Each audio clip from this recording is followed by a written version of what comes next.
दोस्तों ये जो हमारे सामने क्वेश्चन लिखा हुआ है ये 2022 में आया है। यदि ए एक्स वाई तल में स्थित सभी रेखाओं का समुच्च है तथा समुच्च ए में संबंध आर इस प्रकार परिभाषित है कि are L1 L2 such date L1 समांतर है L2 के, तो सिद्ध कीजिए कि जो रिलेशन आर है समुच्च ए में एक तुल्यता संबंध है। इस सवाल को सॉल्व करने से पहले हम समझते हैं कि तुल्यता संबंध क्या होता है। कोई भी संबंध हो एक सेट पर डिफाइन होता है, तो मैं मान लेता हूं कि कोई सेट ए है जिसमें ABC एलिमेंट हैं। इनसे जो रिलेशन बनता है वो तुल्यता संबंध तब होता है, यानी इक्विवेलेंस रिलेशन तब होता है यदि वो रिलेशन रिफ्लेक्सिव हो, सिमेट्रिक हो, ट्रांजिटिव हो। रिफ्लेक्सिव क्या होता है, यानी कि स्वतुल्य क्या होता है कि ए के हर एक एलिमेंट के लिए ए का जो ए से पेयर है वो रिलेशन में होना चाहिए, मतलब वो डायगोनल पेयर रिलेशन में होना चाहिए। सिमेट्रिक कब होता है कि हर ए बी कोई दो एलिमेंट ए में बिलोंग कर रहे हैं, तो ए से बी का जो पेयर है वो रिलेशन में है, तो बी का ए से जो पेयर बनेगा वो भी रिलेशन में होना चाहिए। अगर ए और बी दोनों एक ही एलिमेंट हैं तो ए रिलेशन में होना चाहिए, या बी जो भी यानी कि सिमेट्रिक जो बनना है वो रिलेशन में होना चाहिए। अब आता है ट्रांजिटिव। ट्रांजिटिव क्या होता है, कोई तीन एलिमेंट ए बी सी हम रिलेशन में लेते हैं, तो ए का बी से जो पेयर है वो रिलेशन में है और बी का सी से जो पेयर है वो रिलेशन में है, तब ए का सी से पेयर रिलेशन में होना चाहिए। अथवा ऐसे लिख लो A B belong to R और B C belongs to R. अगर देखें तो बी से बी कैंसिल हो जाएगा, ए सी बचेगा, ए सी बिलोंग्स टू आर।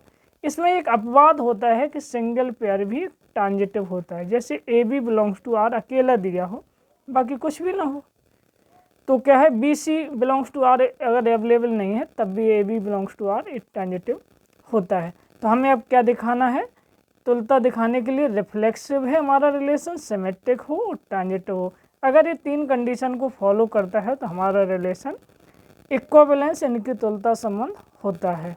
अब हम अपने सवाल पे आ जाते हैं। हमें सेट दिया था L1 L2, इसमें दो रेखाएं हैं। क्या कह रहा है कि L1 समांतर है L2 की, जो रिलेशन है वो कह रहा है कि इसमें L1 समांतर है L2 के। तो मैं इसमें मान ले रहा हूँ कि L1 ये रेखा है, L2 दूसरी रेखा है, L3 तीसरी रेखा है, यानी कि तीनों रेखाएं समांतर हैं। तो क्या किया L1 L2 यानी कि पहली रेखा दूसरी के समांतर है, L2 L1 दूसरी रेखा पहले के समांतर है। अब देखो एक थ्योरम होती है कि प्रत्येक रेखा स्वयं के समांतर होती है, तो L1 L1 के समांतर होगी, L2 L2 के समांतर होगी। मैंने L3 नहीं लिया, दो ही रेखाएं लिए हैं। अब मैं इनमें दिखाना है कि रिफ्लेक्सिव है, जो रिलेशन है वो रिफ्लेक्सिव है। तो मैं L1 L2 दो रेखाएं ले रहा हूँ जो रिलेशन ए में है, बिल्कुल है। तो अब क्या है, इसका डायगोनल पेयर होना चाहिए, तो L1 का L1 के साथ ए रखा है, L2 का L2 के साथ ए रखा है, अथवा हमारा जो रिलेशन है जो आर वो रिफ्लेक्सिव यानी कि स्वतुल्य है। अब आता है सिमेट्रिक। अगर L1 L2 बिलोंग्स टू ए है तो L1 का L2 के साथ जो पेयर है वो रिलेशन में होना चाहिए, L2 का L1 के साथ जो पेयर है रिलेशन में होना चाहिए। देखो L1 L2 रिलेशन में है, L2 L1 भी है।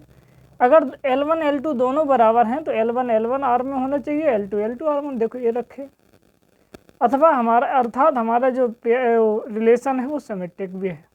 अब समझते हैं ट्रांजिटिव। ट्रांजिटिव क्या होता है कि अगर ए बी सी तीन रेखाएं किसी सेट में हैं तो L1 L2 हो, L2 L3 हो, तब L1 L2 हो, L1 L3 हो। अब देखो L1 L2 रिलेशन में है, L1 L2 है।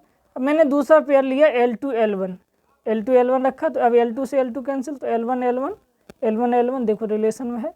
अगर मैं ऐसे ले लूँ कि L1 L2 जे रखे और L2 L2 जे रखें, L2 से L2 कैंसिल, यानी L1 L2 देखो ये रखे। अर्थात हमारा जो रिलेशन बनना है वो क्या है, ट्रांजिटिव भी है। तो हमें हमारा जो रिलेशन रिफ्लेक्सिव है, सिमेट्रिक है, ट्रांजिटिव है, तो हम कह सकते हैं जो हमारा रिलेशन जो आर है वो क्या है, एक तुल्यता संबंध है, इक्विवेलेंस रिलेशन है। Thank you. हमें यही